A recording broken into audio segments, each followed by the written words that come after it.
유다인을 진멸하려 하였던 하만의 계략과 또한 그 모든 유다인을 향하였던 하만의 칼날은 또 하만 스스로에게 돌아오고 말았습니다. 에스더는 자신의 생명과 또 민족의 목숨을 살려달라 요청하였으며 아하수에로 왕은 하만이 준비하였던 나무에 하만을 매달아 심판하였습니다.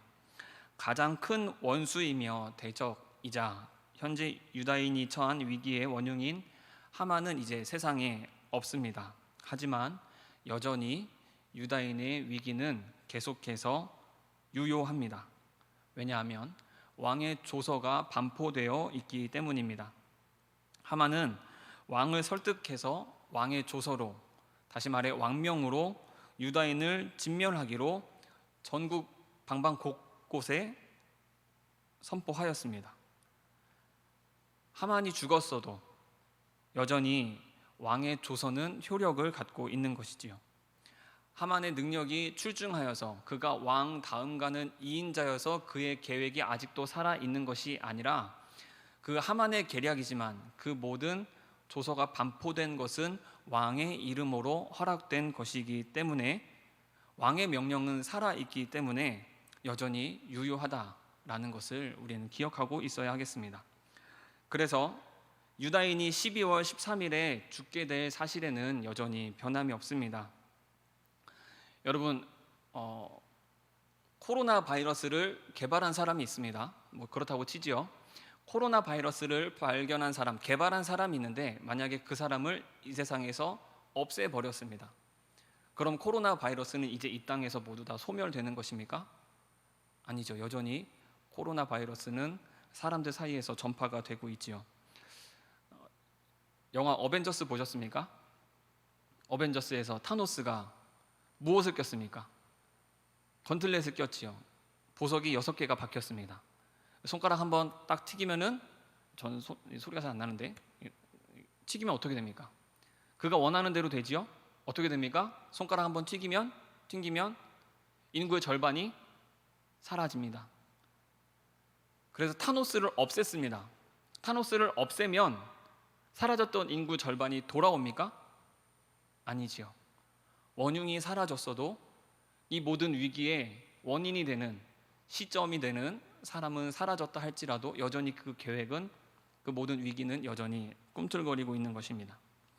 그래서 오늘 에스더가 눈물로 다시 한번 아하수에로 왕에게 구하는 것입니다. 우리 민족이 모두 진멸을 당하게 생겼으니 제발 살려달라 하는 것입니다. 이에 아하수에로 왕은 왕의 반지를 다시 한번 꺼내어 이것으로 조서를 쓰라라고 합니다. 왜냐하면 이미 선포된 왕의 명령은 철회될 수가 없기 때문입니다. 하지만 아예 방법이 없는 것이 아니지요. 지금 하만이 반포한 조서의 내용은 무엇입니까? 12월 13일에 유다인을 진멸하라는 것이었습니다. 이 내용은 뭐냐면 그날에 아각 사람들이 모두 다 칼을 꺼내어서 유다인 나와 라고 한 다음에 칼을 들어 그들을 내리치려고 할 때 아무도 그것을 막을 수 없고 유다인들도 저항할 수가 없다라는 것입니다. 지금 이것이 조서를 통해 왕명으로 반포되었지만 이것을 취소시킬 수는 없지만, 이것을 철회할 수는 없지만 여기에 새롭게 덧붙이는 것은, 법을, 왕의 명을 덧붙이는 것은 가능하다라는 것이지요. 그래서 왕이 뭐라 말합니까? 여기에 새로운 법을, 새로운 조서를 더하라. 그냥 당하고 있을 것이 아니라 그들과 맞서 싸울 수 있도록, 그들과 대응할 수 있도록 유다인을 치려는 아각 사람들을, 아말렉 사람들을 모두 다 대응할 수 있는, 맞서 싸울 수 있는 왕의 명령을 다시 반포했다라는 것입니다. 유다인들이 한날 한시에 모두 다 죽음을 맞이할 수밖에 없는 죄인의 신분, 사형수였다면 포로처럼 군인들 앞에 무릎을 꿇고 처분되기만을 기다리는 그러한 신분이었다면 이제는 모든 법이 바뀌어서 그 안에 법이 새롭게 다시 덧대어져서 무릎 꿇고 칼이 들어오기만을 기다리는 것이 아니라 그들과 맞서 싸울 수 있는 힘이, 근거가, 명분이 생기게 된 것입니다. 그리하여서 모르드게는 모든 내시들과 지방 관원들과 여러 신하들을 모아서 다시 조서를 새롭게 작성하였고 왕이 쓰는 준말을 통하여 전국 방방 곳곳에 그 왕의 조서를 다시금 반포합니다. 그 모르드게의 위세가, 유다인들의 위세가 얼마나 뛰어났던지 오늘 읽은 성경 제일 마무리에 보면 유다인들의 그 기세 때문에 유다인들을 두려워하여서 많은 이들이 나 이제부터 유다인 하겠습니다 라고 말하는 사람들이 많이 나타났다라고까지 합니다. 에스더와 모르드게와 또한 유다인들은 죽을 날을 기다리는 자들이었습니다. 앞길이 막막하고 더 이상 소망이 없는 자들이었는데 하나님께서 유다인을 긍휼히 여기시고 에스더와 모르드게의 믿음을 보시고 그들의 살 길을 열어주셨습니다. 그래서 오늘 말씀 제목을 살 길이 열리다라고 정해 보았습니다. 하나님께서는 믿는 자들의 살 길을 열어주시는 분이십니다. 에스더 8장에 나타나는 하나님의 역사는, 유다인들이 구원받는 역사는 단지 이들 한 민족에 국한되는 것이 아니라 우리 모든 인류의 역사를 대변하는 드라마이자 하나의 예시이기도 합니다. 여러분, 하만과 아말렉 사람들 앞에 유다인들은 모두 다 죽을 운명이지 않았습니까? 그와 마찬가지로 우리 모든 인류는, 숨을 쉬고 살아가는 이 땅에 발을 딛고 살아가는 모든 사람들은 죽을 수밖에 없는 운명이었습니다. 왜 그렇지요? 우리는 왜 모두 사단의 권세 앞에 무릎을 꿇고 죽음을 기다리는 어둠밖에는 드리워지지 않은 자들이었습니까? 아담과 하와가 뱀의 유혹을 따라 선악과를 먹었기 때문에 이 모든 인류에는 죄가 찾아오고 사망이 찾아오게 된 것입니다. 그렇게 우리는 모두 다 죽을 수밖에 없는 자들이었습니다. 여러분, 아하수에로 왕의 인장 반지를 통해서 조서가 반포되었을 때 이것을 결코 철회할 수가 없다라고 하지 않았습니까? 여러분, 하나님은 공의의 하나님이시다라고 말씀드렸습니다. 하나님은 공의의 하나님, 죄가 있으면 그 죄를 그저 두고 보실 수가 없으신 하나님이십니다. 죄가 있다, 그러면 그 죄는 마땅한 대가를 치러야 한다라는 것, 그것이 하나님의 법도이자 섭리이며 하나님의 뜻입니다. 이것은 결코 철회될 수가 없습니다. 민수기 23장 19절에 보면 하나님은 사람이 아니시니 거짓말을 하지 않으시고 인생이 아니시니 후회가 없으시도다. 어찌 그 말씀하신 말을 행하지 않으시며 하신 말씀을 실행하지 않으시랴라고 말씀하고 있습니다.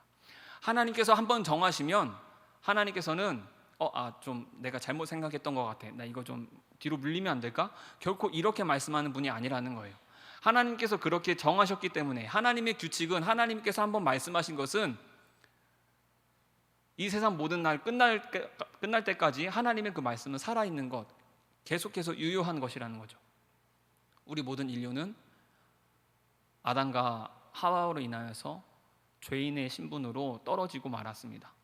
그래서 우리 모두는 사단의 권세 앞에 우리는 죽을 수밖에 없는 자들이었습니다.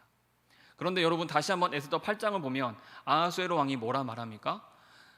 이 왕의 조서는 철회될 수가 없지만 대신하여서 거기에 새로운 법을, 새로운 조항을 추가할 수 있는 것이지요. 우리 하나님께서 말씀하신 죄인은 그 대가를 치러야 하고 하나님의 심판을 받아야 하는 죄인의 신분으로서 죽을 수밖에 없는 우리였는데, 하나님께서는 이것을 그냥 두고 보지 않으셨습니다. 자신의 사랑하는 자녀들이 아끼는 하나님의 형상으로 지은 우리들을 그저 죽도록 내버려 두지 않으셨습니다. 그래서 우리 하나님 어떻게 하셨죠? 자신의 사랑하는 아들을 내어주셨습니다. 예수 그리스도 독생자를 이 세상에 지금까지 살았던, 또 앞으로 살아갈 모든 이들의 죄를 대신하여 짊어지게 하셨고 그 대가를 치르게 하셨습니다. 하나님의 아들이 십자가에 못 박혀 죽으심으로 우리 모든 인류의 죄를 대신하셨습니다. 하나님은 공의의 하나님이셨어요. 그래서 하나님께서 뜻하신 그 죄의 대가를 치르게 하셨는데 그것을 자신의 사랑하는 아들을 통하여서 해결하신 것입니다. 그런데 우리 주님은 하나님의 아들이시기 때문에 사망의 권세에 눌려 계시지 않으셨어요. 죽었지만 그는 3일 만에 다시 살아나셔서 우리 모든 이들의 부활의 소망이 되어 주셨습니다.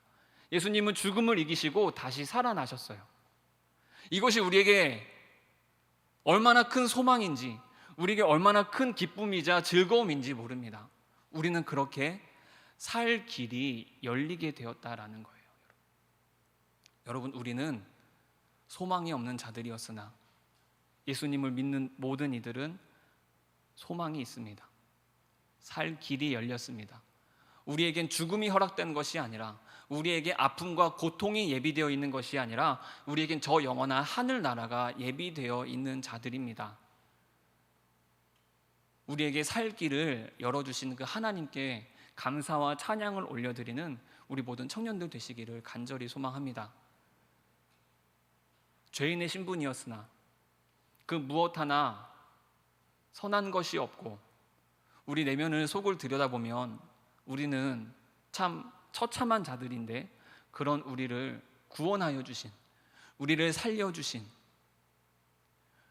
저 영생의 하늘나라에 소망을 두게 하신, 저 시민권을 얻게 하신 하나님께 감사하는 우리가 되기를 바랍니다.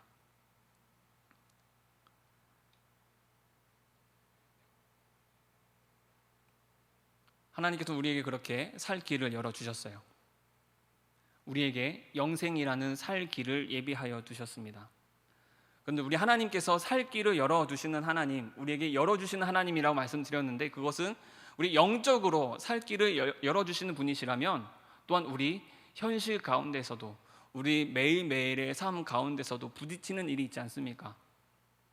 우리가 매일을 살아가다 보면, 때로 어떤 일을 목표로 하다가 보면 우리에게 또 닥치는 여러 가지 위기가 있지 않습니까? 우리가 죽음이라는 저 지옥으로, 영원한 그 불이 활활 타오르는 곳으로 떨어져야만 하는 그런 죄인의 신분에서 벗어난 그 감사함이 있지만, 그러나 우리가 때로 삶을 살다가 보면 우리에겐 또한 찾아오는 여러 시련과 역경이 있다라는 것이죠. 그때에도 하나님은 우리에게 살 길을 열어주시는 분이심을 잊지 않으시길 바랍니다. 잠시 좀 저의 이야기를 하려고 합니다. 제 둘째가 2019년에 맞죠? 2019년에 태어났습니다.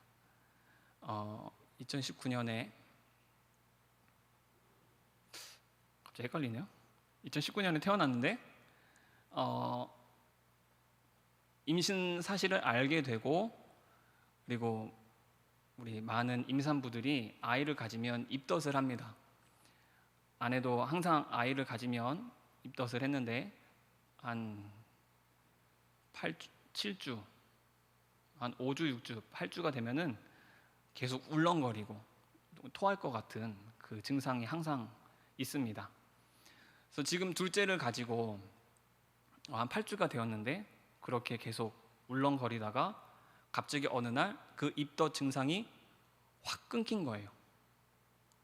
그때 우리가 굉장히 놀라고 불안에 떨 수밖에 없었습니다. 왜냐하면 2017년에 한번 유산의 경험이 있었기 때문이죠. 그 당시에도 하나님께서 생명을 허락하여 주셨는데, 그렇게 8주가 지나고 한 9주, 10주가 되었나, 갑자기 계속 울렁거리는 그 입덧 증상이 있었다가, 그 수돗물에서 수도꼭지를 꽉 잠그면 갑자기 뚝 끊기잖아요. 버튼 누르면은 전기 신호가 한 번에 끊어져서 불이 팍 꺼지지 않습니까? 그와 마찬가지로 갑자기 안에 있던 증상이 한 번에 싹 사라졌어요. 이거 뭔가 좀 이상한 것 같다. 병원으로 갔지요. 아니나 다를까 아이 심장이, 아기, 그 조그만 아기 심장이 멈췄다라는 것입니다. 그래서 임신을 하면요, 그 유산을 하면 소파 수술이라고 있습니다. 그 수술을 해야 됩니다. 그래서 수술을 하고, 그리고 유산도 여러분 출산과 마찬가지로 그 고통이 있습니다. 그리고 몸조리를 해야 됩니다. 우리 삶에 그러한 일이 일어나진 않아야겠지만 좀 기억하고 계셨으면, 특별히 우리 형제들 기억했으면 좋겠어요. 그런 여러 아픔과 고통이 우리 자매들에게, 여성들에게 있다는 것을. 그런 아픔이 있었습니다. 굉장히 마음이 너무 참 미워졌고, 그 조그만 것, 눈에 사실 몇 센치 안 되거든요. 몇 센치 안 되는 아이가 이 세상의 빛도 못 보고 그렇게 쓰러지고 말았다는 것이 우리에게 참 너무나 큰 고통으로 다가왔었는데, 그런 우리에게 경험이 있는데, 유산의 경험이 있는데 다시 한번 그와 똑같은 증상이 나타난 거예요. 아이를 가졌다가 입덧 증상이 한 번에 끊겼습니다. 아내는 그때부터 손이 벌벌 떨렸어요. 이거 어떡하지? 아이가 떨어진 것 같은데. 그래서 원래 다니는 병원이 있는데 급하다 보니까 바로 집 앞에 있는 병원으로 찾아갔습니다. 그래서 이러이러하다라고 좀 자초지종을 설명했죠. 예전에 한번 유산의 경험이 있었는데 그때 입덧이 사라졌었다. 근데 지금 똑같이 지금 그 증상이 사라졌다. 한번 확인해 봤으면 좋겠다 싶어서 그 초음파 기기를 통해 검사를 했습니다. 그런데 의사가 이렇게 보는데, 저 이제 아이 초음파 검사는 계속 주기적으로 받아요. 아이가 다 세상 밖에 나올 때까지 주기적으로 하는데, 그때마다 항상 아기의 심장 소리가 쿵쿵쿵쿵 소리를 들을 수가 있어요. 1분에 150회를 뛰거든요. 그 소리를 들으면서 아, 건강하게 잘 있구나 라고 알게 되는데, 초음파 검사를 하는데 그 소리가 들리질 않는 거예요. 그러면서 그 의사가 말하기를 우리 산모에 감이 맞는 것 같다, 아이가 떨어진 것 같다, 유산인 것 같다라고 말을 하는 것입니다. 아내가 얼마나 울었는지 모릅니다. 저도 옆에서 참 눈물을 흘리면서 이 일을 어찌하면 좋나. 돌아오는 차에서 이제 집에 들어가야 되는데 집에 다 들어가지 못하고 주차장에 있었어요. 아내가 너무 우는 것이죠. 첫째는 이제 할머니와 함께 집에 있는데 이 마음이 진정이 안 되니까. 근데 한 번만 다시 좀 확인해 봤으면 좋겠다. 그리고 사실 저희가 바로 집 앞에서 검사 받은 곳은 간단한 검사를 한 것이었고 수술을 해야 되잖아요. 그 수술은 그 병원에서, 원래 다니던 그 주치의가 있는 병원에서 해야 되거든요. 다시 한 번만 검사를 해봤으면 좋겠다. 그러면서 좀 기도가 되더라고요. 그래서 아내 손을 붙잡고 같이 기도했습니다. 뭐라고 기도했냐면, 하나님 제발 살려주세요. 이 아이를 살려주세요 라고 기도했어요. 그러면서 이 아이 살려주시면 하나님께 드리겠다고. 그래가지고 그런 기도가 돼가지고 그런 기도를 했어요. 그리고 다음 날이었나 다시 그 원래 다니던 주치의가 있는 병원으로 갔습니다. 그때 얼마나 떨렸는지 몰라요. 그 병원의 의자에 앉아서 대기하면서 그때도 심장이 막 뛰었는데, 이제 아내가 그 초음파 기기 검사하는 그 의자가 있어요. 거기 딱 앉아서 여기 젤을 바르잖아요. 젤을 바릅니다. 어떠한 좀 하얀 투명한 액체를 이렇게 젤을 바른 다음에 기기를 대는데, 옆에서 남편이 다 지켜보거든요. 제가 지켜보는데 그때 정말 심장이 얼마나 뛰던지 제 귀에 들리는 것 같았어요. 못 보겠는 거예요. 의사가 무슨 말을 할지 너무나 떨리면서 차라리 이 순간이 오지 않았으면 좋겠다 싶을 만큼 너무나 힘들었는데, 딱 되면서 기기를 켰는데 심장 소리가 막 들리는 거예요. 심장 소리가 들리고 의사가 괜찮은데요? 아유, 너무 잘 자라고 있는데? 라고 말을 하는 거예요.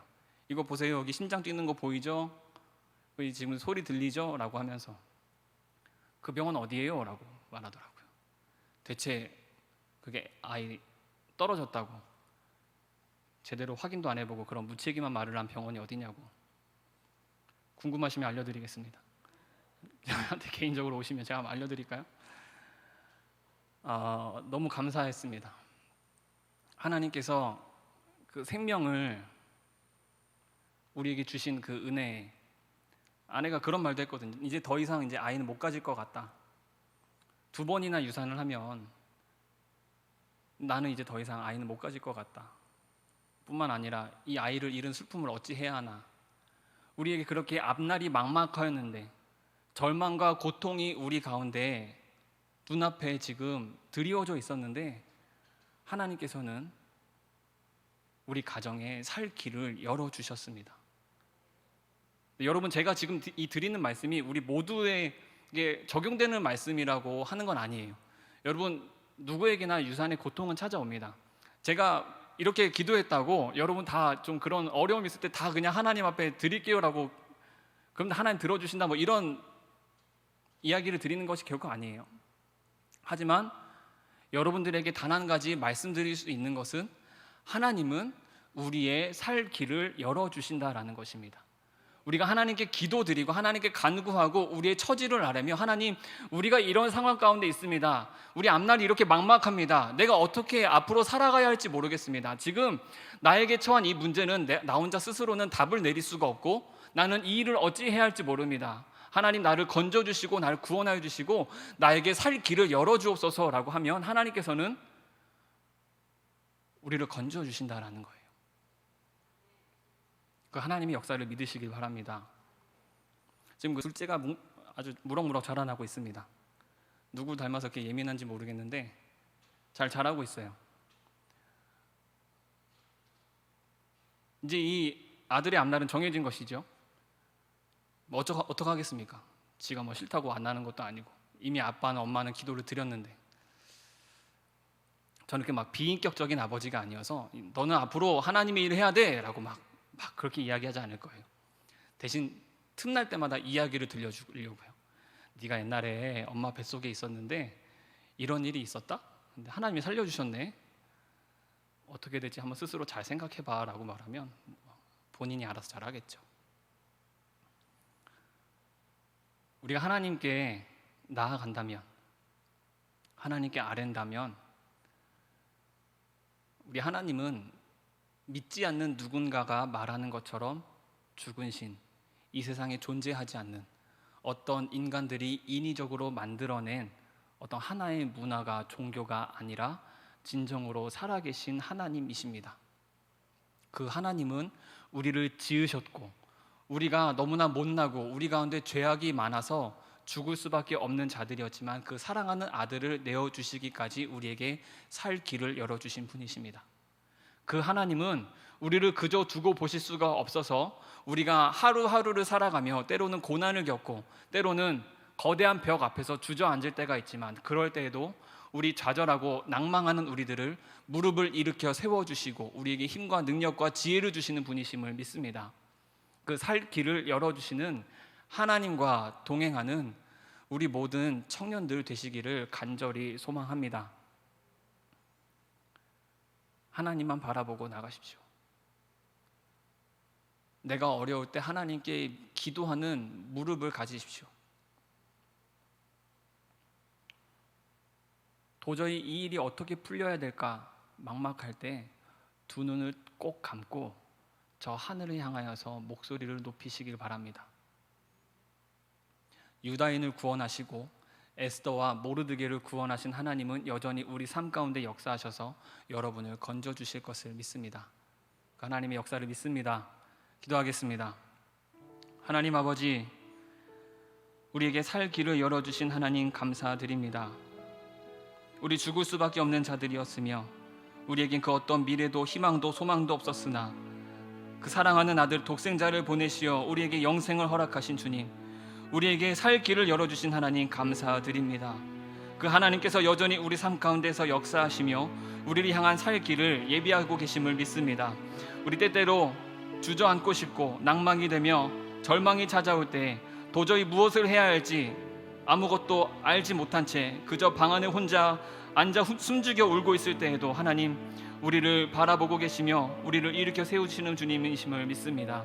그 하나님을 믿으며 신뢰하며 하나님 앞에 나아가는 우리 청년들 되게 하여 주옵소서. 먼저는 감사하는 자들이 되기를 원하오니 나에게 영원한 생명을 허락하신 그 하나님의 은혜에 감격하는 자들, 날마다 찬양이 넘치는 자들 될 수 있도록 인도하여 주시고 또 때때로 만나게 되는 그 모든 역경 가운데서도 에스더와 같이 모르드게와 같이 죽으면 죽으리다라는 심정으로 나의 모든 것을 내어놓으며 하나님 한 분만 바라봄으로써 승리하는 살 길을 열어주시는 그 하나님의 은혜를 경험하는 청년들 되게 하여 주옵소서. 감사드리며 예수님의 이름으로 기도하옵나이다.